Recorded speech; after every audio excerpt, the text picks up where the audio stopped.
قناة يومياتي في ألمانيا، متنوعة، طبخ، جولات، نكات، صباح الخير. إن شاء الله تعجبكم يا رب. لا تنسونا من اللايك والمشاهدة. شكرا. فطورنا اليوم نعمة الله ورزقه علينا. الرحيم. اليوم الفطور دجاج مدري كلفته بالبهارات، ورق الغارين وبصل وبصل وجميع البهارات، كاري وكركم وفلفل اسود، وهسه اقليه.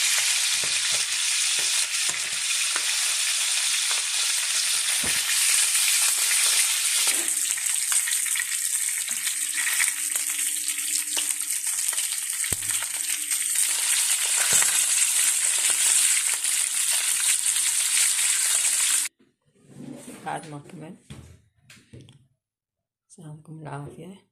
فطورنا اليوم بسيط، تمن ودجاج، وهذه ماركة طرشانة. عندنا سوب، ما ياكلون البنات شوربات ولا سوب. هاي السلطة، نعناع، فاش، نارنج اسمه، لبن عصير. سلامكم العافية إن شاء الله. لا تنسونا من اللايك، تفعيل زر الجرس، والاشتراك بالقناة، ومشاركة الفيديو. سلامكم العافية. مو شرط مواد هواي، ما ناكل، كافي. هذه نعمة الله، الحمد لله والشكر، ألف حمد وشكر. اللهم أدمها نعمة واحفظها من الزوال يا رب العالمين، اللهم آمين.